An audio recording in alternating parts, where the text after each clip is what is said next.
રાજકોટ મહાનગરપાલિકાનો ગરમીમાં રાહત માટે અનોખો અભિગમ। ત્રિકોણબાગ સિગ્નલ પર ગ્રીન નેટ લગાવવામાં આવી છે। સિગ્નલ પર મુકાયા પાણીના સ્પ્રિંકલર ફુવારા જે છે તે મૂકવામાં આવ્યા છે। સિગ્નલ પર ગ્રીન નેટ લગાવવામાં આવી છે। ટ્રાફિકમાં ઊભા રહેતા વાહન ચાલકોને ઠંડક મળશે। ભીષણ ગરમીથી રાહદારીઓને મોટી રાહત મળશે।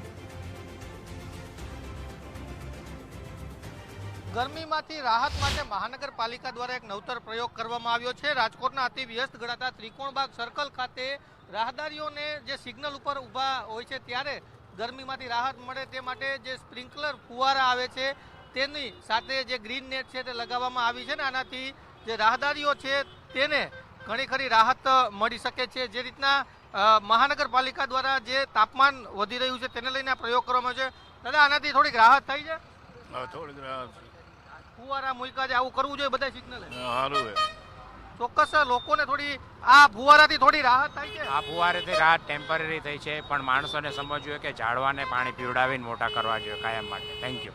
ચોક્કસ ખૂબ જ નવતર પ્રયોગ મહાનગરપાલિકા દ્વારા કરવામાં આવ્યો છે। જે સ્પ્રિંકલર ફુવારા છે તે અહીંયા મૂકવામાં આવ્યા છે ને તેના લીધે જે પાણીનો જે સ્પ્રે મારફત જે છંટકાવ છે તે પણ સતત થતો રહે છે અને સાથે સાથે આ ગ્રીન નેટ છે તેનાથી જે છાંયો છે તે પણ અહીંયા બંધાય છે અને એના લીધે જે પણ લોકો બપોરના સમયે વિશેષ જે 11 વાગ્યાથી 4-5 વાગ્યા સુધી જે ખૂબ જ અસહ્ય ગરમી હોય છે ત્યારે રાહદારીઓને અને જે ટ્રાફિક સિગ્નલ પર ઊભા રહેતા લોકો છે તેમને રાહત મળી શકે છે।